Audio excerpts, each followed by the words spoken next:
Hello friends, എല്ലാവർക്കും good morning. അപ്പോൾ പത്തരമാറ്റിൻ്റെ ഇന്നത്തെ സൂപ്പർ ഹിറ്റ് വിശേഷത്തിലേക്ക് എല്ലാവർക്കും സ്വാഗതം. അങ്ങനെ നമ്മുടെ കനകം ജലജയെ പൊളിച്ചെടുക്കുകയാണ്. നിന്റെ ഭർത്താവല്ലേ ആ നാഗേന്ദ്രൻ. ഇത് കേട്ട് കഴിഞ്ഞപ്പോഴേക്കും എനിക്ക് നാഗേന്ദ്രനായിട്ട് ഒരു ബന്ധവുമില്ല.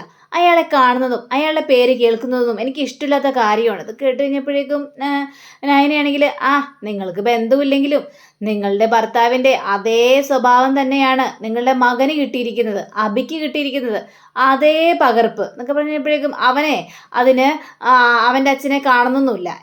ആ കാര്യത്തെക്കുറിച്ച് നിങ്ങൾ സംസാരിക്കേണ്ട ആവശ്യമില്ല. അപ്പോഴേക്കും കനകം അവനല്ലേ പറഞ്ഞത് കാണുന്നില്ല എന്ന്. അവൻ അങ്ങനെ പറഞ്ഞിട്ടുണ്ടെങ്കിൽ ചിലപ്പോൾ അവൻ കാണുന്നുണ്ടാവും. കാരണം വായെടുത്ത കള്ളം മാത്രമേ പറയുള്ളൂ നിന്റെ മകൻ.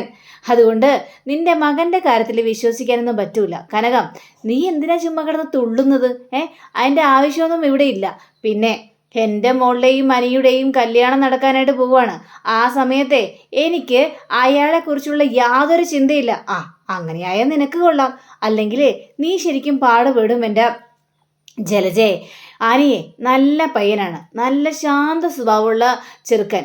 ആ ചെറുക്കനെയും കൂടി നിന്റെ മകള് വഷളാക്കാൻ നിൽക്കരുത്. നിന്റെ മകളുടെ സ്വഭാവം നല്ലതാണെന്ന് തന്നെയാണ് ഞങ്ങളുടെ വിശ്വാസം.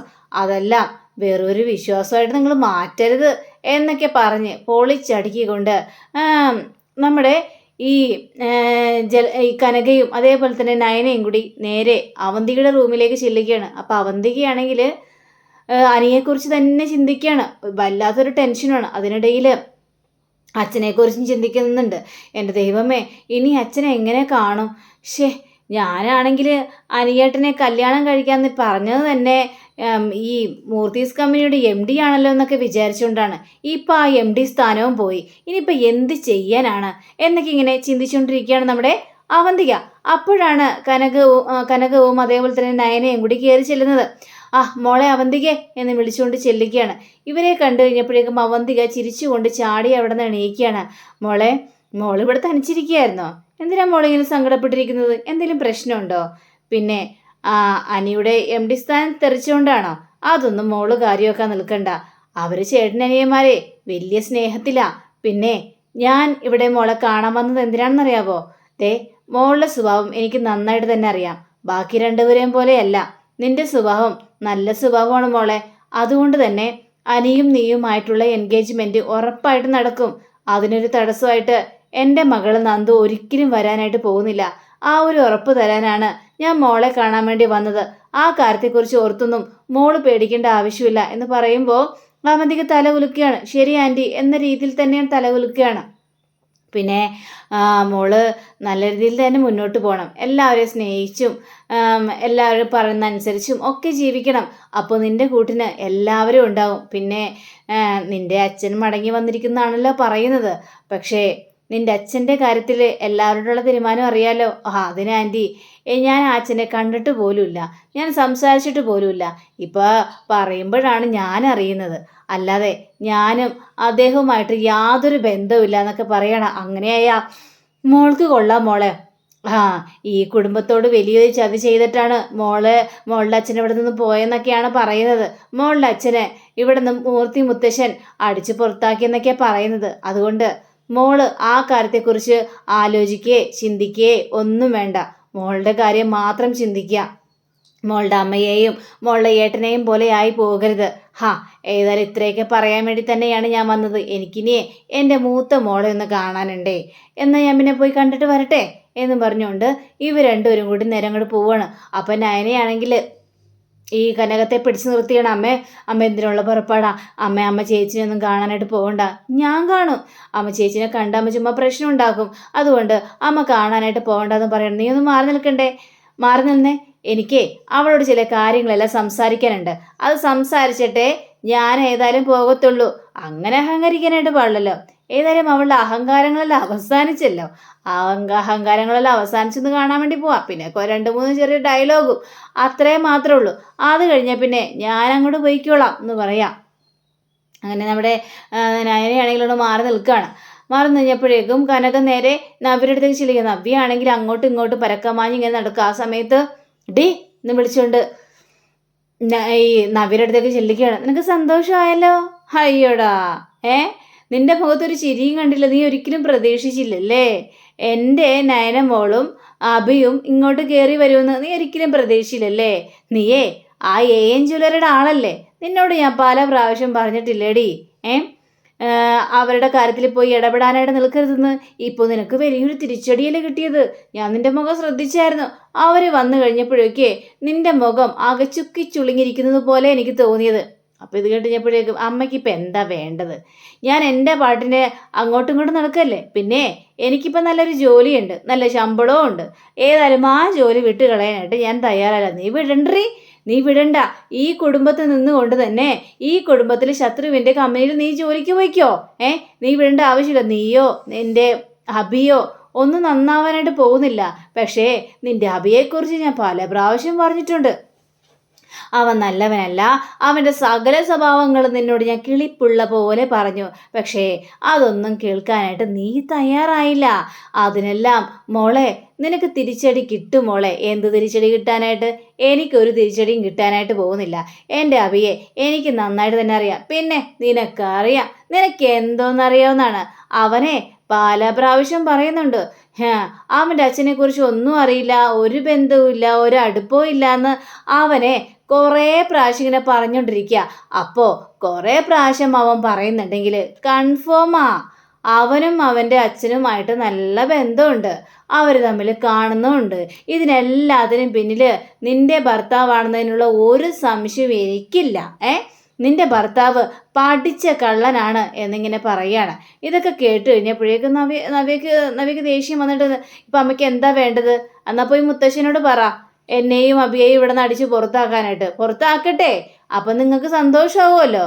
നിങ്ങൾ സന്തോഷത്തോടെ ഇവിടെ വരികയും ജീവിക്കുകയും ഒക്കെ ചെയ്യാമല്ലോ. നിങ്ങൾ പുറത്താക്കുക എന്നൊക്കെ പറയണം. എടി ഞാൻ പോയി മുത്തശ്ശനോട് പറയേണ്ട യാതൊരു കാര്യവുമില്ല. അതായത് മൂർത്തി സാറിന് ഇതെല്ലാം നന്നായിട്ട് തന്നെ അറിയാം. പിന്നെ ചില കാര്യങ്ങളെല്ലാം കണ്ടില്ല കേട്ടില്ല എന്നൊക്കെ വെച്ച് അങ്ങനെ ജീവിക്കുകയല്ലേ. അതുകൊണ്ട് ഞാൻ പ്രത്യേകിച്ച് അവിടെ പോയി പറയേണ്ട യാതൊരു ആവശ്യമില്ല. പക്ഷേ നിന്റെ കാര്യത്തിൽ നീ എപ്പോഴും എൻ്റെ അഭിയേട്ടൻ എന്നൊക്കെ പറഞ്ഞുകൊണ്ട് നീ പുകഴ്ത്തി പറയില്ലേ? അപ്പോൾ നിനക്ക് തിരിച്ചടി കിട്ടാൻ പോവാണ് മോളെ. പക്ഷെ ആ തിരിച്ചടി നിനക്ക് സഹിക്കുന്നതിലും അപ്പുറമായിരിക്കും. വമ്പൻ തിരിച്ചടിയായിരിക്കും. ഈ അമ്മയാ പറയുന്നത്. ഇത് കേട്ട് കഴിഞ്ഞപ്പോഴേക്ക് നവ്യാണെങ്കിൽ ഭയങ്കര സങ്കടവും വരികയാണ്. അമ്മയുടെ മുന്നിൽ സങ്കടം കാണിക്കാനായിട്ട് പറ്റില്ലല്ലോ. അപ്പോൾ നവ്യാണെങ്കിൽ ഞാനേ അവനെ എപ്പോഴും പിന്തുടരുന്നുണ്ട്. അവൻ്റെ പിന്നാലെ തന്നെ ആയിരിക്കും ഞാൻ എപ്പോഴും. ഇതൊക്കെ കേട്ട് കഴിഞ്ഞപ്പോഴേക്കും നീ പിന്നാലെ നടന്നോടി. അപ്പം നവ്യ ഇങ്ങനെ ചിന്തിക്കുന്നുണ്ട്, അതെ അവൻ്റെ പിന്നാലെ തന്നെയാണ് ഞാൻ. അവനെ കൊണ്ട് ഇനി ഒരു കാര്യവും ചെയ്യാൻ ഞാൻ സമ്മതിക്കില്ല എന്ന രീതിയിൽ തന്നെയാണ് നവ്യ ഇങ്ങനെ മനസ്സിൽ ചിന്തിക്കുന്നത്. എനിക്കിനി നിന്നോട് ഒരു കാര്യവും പറയാനില്ല. നീ വരാനുള്ളത് മുഴുവൻ നീ അനുഭവിച്ചോ. നീ ശരിക്കും അനുഭവിക്കാൻ കിടക്കുന്നതേ ഉള്ളൂ മോളെ. ആ അനുഭവങ്ങളൊക്കെ നിനക്ക് താങ്ങുന്നതിലപ്പുറമായിരിക്കും എന്നും പറഞ്ഞുകൊണ്ട് കനക അവിടെ നിന്ന് പോവുകയാണ്. അപ്പോൾ കനകം പോയി കഴിഞ്ഞപ്പോഴേക്കും നവ്യക്കാണെങ്കിൽ ഭയങ്കരേറെ സങ്കടം തോന്നുകയാണ്. എന്ത് ചെയ്യും? ഇനി ആരുടെ മുന്നിലൊന്നും പറയാനും പറ്റില്ല. ആ ഒരു അവസ്ഥയിൽ നിൽക്കുകയാണല്ലോ. ആ ഒരു സങ്കടത്തിൽ ഭയങ്കരമായിട്ട് നിൽക്കുക. പിന്നീട് കാണിക്കുന്നത് നമ്മുടെ അവന്തിക സ്റ്റെപ്പ് ഇറങ്ങി വരിക. അപ്പോൾ അതേ ജലജയും ഭയങ്കര രീതിയിൽ ഇറങ്ങി വരികയാണ്. പടി എന്നും പറഞ്ഞുകൊണ്ട് വിളിക്കുകയാണ്. അതെ ഞാനൊരു കാര്യം ചോദിക്കട്ടെ, നീ AN ജ്വല്ലറിയിൽ പോകാറുണ്ടോ? ഈ അമ്മ ഇത് എന്തൊക്കെയാണ് പറയുന്നത്? ഞാൻ എന്തിനാണ് AN ജ്വല്ലറിയിൽ പോകുന്നത്? അല്ല നീ പറഞ്ഞല്ലോ നിന്റെ അച്ഛൻ വന്നിട്ടുണ്ട്, നിന്റെ അച്ഛനാണെന്നൊക്കെ. അതുകൊണ്ടാണ് ചോദിച്ചത്. നിനക്ക് അച്ഛനുമായിട്ട് എന്തെങ്കിലും ബന്ധമുണ്ടോയെന്ന്. ഞാനന്ന് അച്ഛനെ കണ്ടിട്ട് പോലുമില്ല, അങ്ങോട്ട് പോകാറുമില്ല. എന്നോട് ഈ കാര്യങ്ങളെല്ലാം ചോദിച്ചിട്ട് വല്ല കാര്യമുണ്ടോ? ഈ AN ജ്വല്ലറിയായിട്ട് എനിക്ക് എന്ത് ബന്ധം? ഒരു ബന്ധവും ഇല്ല. പക്ഷെ എന്നാലും അമ്മേ എൻ്റെ അച്ഛനല്ലേ. എൻ്റെ അച്ഛനോട് അമ്മ എന്തിനാണ് ഇങ്ങനെ ദേഷ്യം കാണിക്കുന്നത്? നിൻ്റെ അച്ഛനോ? നിൻ്റെ അച്ഛനൊന്നും അല്ല. അത് ശരി. അപ്പോൾ എന്നെ ഉണ്ടാക്കിയത് എൻ്റെ അച്ഛനല്ലേ. അപ്പോൾ എൻ്റെ അച്ഛൻ ആരാണ്? കൂടുതൽ ചോദ്യങ്ങളൊന്നും ഇങ്ങോട്ട് വേണ്ട, മനസ്സിലായല്ലോ? അതായത് അയാൾ നിന്റെ അച്ഛനല്ല, നിന്നെ ജനിപ്പിച്ചത് അയാളല്ല. ഇത് കേട്ട അവന്തിക ഞെട്ടിപ്പോവാണ്. ഇത് എന്തൊക്കെയാണ് ഈ പറയുന്നത്? എന്നെ ജനിപ്പിച്ച ഈ അച്ഛനല്ലെന്നോ? പിന്നെ എന്താ? പിന്നെ ആരാണ് ജനിപ്പിച്ചത് എന്നൊക്കെ ഇങ്ങനെ ചോദിക്കുമ്പോൾ ഈ ജലജയാണെങ്കിൽ ഒന്ന് പതറുകയാണ്. അപ്പം അതിൻ്റെ അർത്ഥം ഈ അവന്തികയുടെ അച്ഛൻ ഈ നാഗേന്ദ്രനല്ല എന്ന് തന്നെയാണല്ലോ. അപ്പോൾ വല്ലാത്തൊരവസ്ഥയിൽ ഇങ്ങനെ നിൽക്കുകയാണ്. ഇതെന്തൊക്കെയാണ് അമ്മ പറയുന്നതെന്ന് ചോദിക്കുകയാണ്. അതെ ഞാൻ പറഞ്ഞത് സത്യം തന്നെയാണ്. ഇപ്പോൾ നിൻ്റെയും മനിയുടെയും എൻഗേജ്മെൻറ്റ് നടക്കാൻ പോവാണ്. ആ സമയത്ത് ഓരോ കാര്യങ്ങളും പറഞ്ഞുകൊണ്ട് അത് മുടക്കാനായിട്ട് നിൽക്കരുത്. നിന്റെ അച്ഛനായിട്ട് നിനക്ക് ബന്ധമുണ്ടെന്ന് അറിഞ്ഞു കഴിഞ്ഞിട്ടുണ്ടെങ്കിൽ പിന്നെ ആ കല്യാണം ഒരിക്കലും നടക്കാനായിട്ട് പോകുന്നില്ല. ചിലപ്പോൾ അതെല്ലാം തട്ടിത്തെറിച്ച് പോയെന്നിരിക്കും. നമ്മളെ എല്ലാവരെയും ഇവിടെ നിന്ന് അടിച്ച് പുറത്താക്കിയെന്നിരിക്കും. അതുകൊണ്ടാ പറയുന്നത്, നീയും അയാളുമായിട്ട് യാതൊരു ബന്ധവും പാടില്ല. ആ നാഗേന്ദ്രനെ പോയി നീ ഒരിക്കലും കാണാനായിട്ടും പാടില്ല മോളെ എന്ന് പറയുകയാണ്. ഞാൻ ഒരു നാഗേന്ദ്രനെയും പോയി കാണുന്നില്ല. അമ്മ തന്നെയല്ലേ പറഞ്ഞത് അയാൾ എൻ്റെ അച്ഛനല്ലാന്ന്. പിന്നെ ഞാനെന്തിനാ പോയി കാണുന്നത്? നിന്റെ ഏട്ടൻ പോയി കാണുന്നില്ലെന്ന് തന്നെയാണ് എന്നോട് പറഞ്ഞത്. അവിടെ ഏഞ്ചുലറിൽ നിന്റെ ഏട്ടൻ ജോലി ചെയ്യുന്നുണ്ടെങ്കിലും അയാളുടെ യാതൊരു ബന്ധവുമില്ലെന്നൊക്കെയാണ് പറഞ്ഞു ഒപ്പിക്കുന്നത്. അപ്പൊ പിന്നെ എനിക്കും അങ്ങനെ ഇല്ല അമ്മ, എൻ്റെ കാര്യത്തിൽ കൂടുതൽ ടെൻഷൻ അടിക്കേണ്ട ആവശ്യമൊന്നുമില്ല എന്ന് ഈ ജലജ പറയുകയാണ്. പിന്നീട് കാണിക്കുന്നത് നമ്മുടെ കനകവും അതേപോലെ തന്നെ ഗോവിന്ദനും കൂടി നേരെ വീട്ടിലേക്ക് എത്തുക. അപ്പോൾ നന്ദു വന്ന് കഥ തുറന്നു കഴിഞ്ഞപ്പോഴേക്കും ഇവർ ഭയങ്കര സന്തോഷത്തിലാ. അമ്മേ, അവിടുത്തെ കാര്യങ്ങളെല്ലാം എന്തായി? അവിടുത്തെ കാര്യങ്ങളെല്ലാം ആകാംക്ഷയോടെ കേൾക്കാൻ കാത്തിരിക്കുകയാണ് ഞാൻ. അവിടെ എന്താ അമ്മേ നടന്നത് എന്ന് ചോദിച്ചപ്പോൾ ഗോവിന്ദൻ പറയാണ്, എന്തായിരിക്കും നടന്നത് പറന്നേ, അതെനിക്ക് എങ്ങനെ അറിയാം? നിങ്ങൾ വരാൻ കാത്തിരിക്കുകയായിരുന്നു. അവിടെ എന്താണ് നടന്നത്, എന്താ സംഭവം, ആരാണ് വന്നത് എന്നൊക്കെ ചോദിക്കാനായിട്ട്. അല്ല, ഞങ്ങൾ പറഞ്ഞല്ലോ ആരോ വരും, എന്തോ ആഘോഷം നടക്കാൻ പോവാന്നൊക്കെ. അപ്പൊ ആരായിരിക്കും വന്നിട്ടുണ്ടാവുക? എനിക്കിങ്ങനെ അറിയാന്നേ ആരായിരിക്കും വന്നിട്ടുണ്ടാവുകയെന്ന്. പാറാമ്മേ, ചുമ്മാ മനുഷ്യനെ കളിപ്പിക്കാതെ എന്ന് ചോദിച്ചപ്പോഴേക്കും, അതേ മോൾക്ക് സന്തോഷം തരുന്ന കാര്യം തന്നെയാണ്. അതായത് പിണങ്ങിപ്പോയവരെല്ലാം തിരിച്ചു വന്നു. ഇത് കേട്ട നന്ദു ആണെങ്കിൽ, ആഹാ അത് ശരി, അപ്പൊ ആദർശേട്ടനും നയനേച്ചിയും ആ വീട്ടിലൊക്കെ കയറിയോ എന്ന് ചോദിക്കുമ്പോൾ, പിന്നെ അല്ലാതെ, അതിനെന്ത് സംശയം. നമ്മൾ വിചാരിച്ചതുപോലെ കുടുംബത്തോട് സ്നേഹമില്ലാത്ത ഒരാളൊന്നും അല്ല മൂർത്തി സാറ്. നമ്മൾ പറഞ്ഞില്ലേ മൂർത്തി സാറിന് ബിസിനസ്സാണ് വലുത്, കുടുംബമല്ല എന്ന്. പക്ഷേ അതെല്ലാം മാറ്റിമറിച്ചുകൊണ്ടാണ് കുടുംബത്തെയാണ് ഏറ്റവും കൂടുതൽ സ്നേഹം എന്ന് മൂർത്തി സാറ് തെളിയിച്ചിരിക്കുന്നത്. അതുകൊണ്ടാണല്ലോ നയനയും ആദർശും അവിടെ കയറി വന്നത്. ഇത് കേട്ടുകഴിഞ്ഞപ്പോഴേക്കും ആണോ അമ്മ, എനിക്ക് ഭയങ്കര ഒരു സന്തോഷമായി.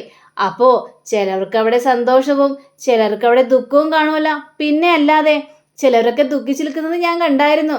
അതായത് ജലജയും അഭിയും പിന്നെ നിന്റെ നവ്യേജിയും എന്നൊക്കെ പറയുകയാണ്. എല്ലാവരുടെ മുഖം ഉമ്മുന്നുണ്ടായിരുന്നു. അതൊന്നും നമ്മൾ കാര്യമാക്കാനായിട്ട് പോകുന്നില്ലല്ലോ. പക്ഷേ ആദർശിൻ്റെയും നയനയുടെയൊക്കെ വരവില്ലേ, അത് ഗംഭീര വരവ് തന്നെയായിരുന്നു. അതൊക്കെ ഒന്ന് കാണേണ്ടതായിരുന്നു മോളെ. അടിപൊളി വരവായിരുന്നു. പക്ഷേ അവിടെ ആർക്കും അത്ര വലിയ ദഹിച്ചിട്ടൊന്നുമില്ല. അതൊന്നും മൂർത്തി സാറ് കൈകാര്യം ചെയ്യാനായിട്ട് പോകുന്നില്ല. പിന്നെ വേറൊരു കാര്യമുണ്ട്, അനി MD സ്ഥാനം ഒഴിഞ്ഞ് ഇപ്പോൾ ആദർശാണ് MD സ്ഥാനത്ത് എന്ന് പറഞ്ഞു കഴിഞ്ഞപ്പോഴേക്കും നമ്മുടെ ഈ നന്ദു പറയാണ്, അതല്ലെങ്കിലും അനി എന്നോട് പറഞ്ഞായിരുന്നു. എന്താ പറഞ്ഞത്? അനി നിന്നോട് പറഞ്ഞായിരുന്നോ? എന്തു പറഞ്ഞായിരുന്നു? ഏത് പറഞ്ഞായിരുന്നു? എൻ്റെ പൊന്നമ്മേ, എന്നെ വിട്ടേര്. അനി പണ്ടങ്ങാണ്ട് പറഞ്ഞതാ. അനിയോട് എനിക്ക് ദേഷ്യമൊന്നുമില്ലല്ലോ. ഞങ്ങളോട് അന്ന് സംസാരിച്ചപ്പോൾ പറഞ്ഞതാ MD സ്ഥാനത്ത് ഇരിക്കാനൊന്നും താല്പര്യമില്ല, എനിക്ക് ആദർശേട്ടൻ വന്നു കഴിഞ്ഞാൽ MD സ്ഥാനം ഞാൻ ഒഴിഞ്ഞു കൊടുക്കും എന്നൊക്കെ എന്നോട് നേരത്തെ പറഞ്ഞ കാര്യങ്ങളാണ്. എടി ഞാൻ ഒരു കാര്യം പറഞ്ഞേക്കാം. അവിടെ അവന്തികയുടെയും അനിയുടെയും നിശ്ചയം നടക്കാനായിട്ട് പോവാണ്. ആ സമയത്ത് ഓരോ കാര്യങ്ങളും പറഞ്ഞുകൊണ്ട് നിൽക്കാൻ നിൽക്കരുത്. അയ്യോ, സന്തോഷം കൊണ്ടുള്ള ദിവസമാണെന്ന്. അതുകൊണ്ട് എനിക്ക് വഴക്കിടാൻ ഒരു താല്പര്യവും. അമ്മ ഒന്നും മിണ്ടാതിരിക്കുന്നുണ്ടോ? പിന്നെ ആദർശേട്ടനെയും നയനേച്ചിയും വിളിച്ച് നമുക്കൊരു പാർട്ടി കൊടുക്കണ്ടേ? തീർച്ചയായിട്ടും ഒരു പാർട്ടി കൊടുക്കണമെന്നും അച്ഛനും പറയാണ്. പാർട്ടി കൊടുക്കുകയൊക്കെ ചെയ്യാം, പക്ഷേ എങ്ങനെ വിളിച്ചു വരുത്തും? ഇനിയിപ്പോൾ 7ാം മാസത്തിൽ എൻ്റെ മോൾ ഇങ്ങോട്ട് വരുമല്ലോ, ഞാൻ പോയി കൂട്ടിക്കൊണ്ട് വരുമല്ലോ. അപ്പം ആദർശം വരും. അപ്പം ആദർശം വന്നു കഴിയുന്നിടത്ത് അവന് നല്ലൊരു പാർട്ടി തന്നെ കൊടുക്കണമെന്നും പറയാണ്. പിന്നെ ആദർശേട്ടൻ വരുമെന്നാ, ആദർശേട്ടൻ നയനേച്ചി വിടുമെന്ന് ആർക്കറിയാം? അതൊന്നും വിടൂല, അവിടെ വേറൊരമ്മ തർക്കത്തില്ല. അതുകൊണ്ട് അതിനൊരു രക്ഷയില്ല കേട്ടോ എന്നും പറഞ്ഞുകൊണ്ട് നന്ദു പോവുക. അപ്പോൾ കനകം പറയണം, ഇവളെന്താ ഇങ്ങനെ പറഞ്ഞിട്ട് പോകുന്നത്? എൻ്റെ നയന മോളെ ഇങ്ങോട്ട് കൊണ്ടുവരാൻ പറ്റില്ലേ? നന്ദു പറഞ്ഞതിലും കാര്യമുണ്ട്. അമ്മായിയമ്മ വിട്ടു തരില്ലായിരിക്കും ദേവിയാനിയെ. അപ്പോൾ ദേവിയാനി പറയുന്നത് പോലെ നമുക്കും കേട്ടാൽ മതിയെന്നേ. എന്തിനാണൊരു മുഷിച്ചില്? അവരുടെ ആഗ്രഹം പോലെ തന്നെ നടക്കട്ടെ. അങ്ങനെയാണെങ്കിൽ അങ്ങനെ ആവട്ടെ എന്ന് കനകവും പറയാം. അങ്ങനെ പിന്നീട് കാണിക്കും നമ്മുടെ അനി ഭയങ്കര സന്തോഷത്തിലായി, നല്ല പാട്ടൊക്കെ വെച്ച് ആസ്വദിച്ചിങ്ങ് നിൽക്കുമ്പോൾ ഈ ജാനകി വരികയാണ്. അപ്പോൾ ജാനകി വന്നിട്ടാ എന്ന് വിളിച്ചുകൊണ്ട്, നീ ഇപ്പോൾ പാട്ട് കേട്ട് ആസ്വദിച്ചിരിക്കുകയാണല്ലേ? അതെ, എനിക്കെന്താ ആസ്വദിച്ചാൽ. ഹാ, അല്ലെങ്കിലും ഞാനിപ്പോൾ തലവേദനയിൽ നിന്ന് ഒഴിഞ്ഞു മാറിയിരിക്കുകയാണ്.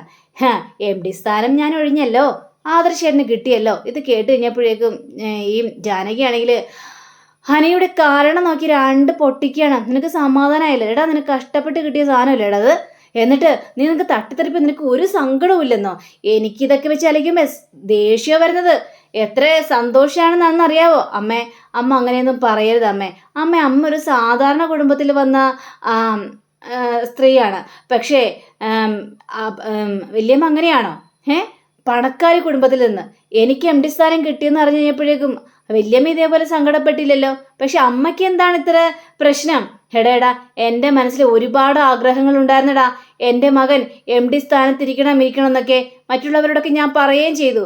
എന്നിട്ട് ഇപ്പോൾ എല്ലാം തട്ടിത്തെറിച്ചപ്പോൾ നിനക്ക് സമാധാനമായില്ലടാ എന്നൊക്കെ ഇങ്ങനെ ചോദിക്കുകയാണ്. അപ്പോൾ അങ്ങനെയും കാണിച്ചുകൊണ്ടാണ് നമ്മുടെ ഇന്നത്തെ റിവ്യൂ ഇവിടെ അവസാനിച്ചിരിക്കുന്നത്. അടുത്ത റിവ്യൂവിനെ കാത്തിരിക്കുക, സബ്സ്ക്രൈബ് ചെയ്യുക. എല്ലാവർക്കും നല്ലൊരു ദിനം ആശംസിച്ചുകൊണ്ട് തന്നെ നമസ്കാരം. Thank you. ബൈ.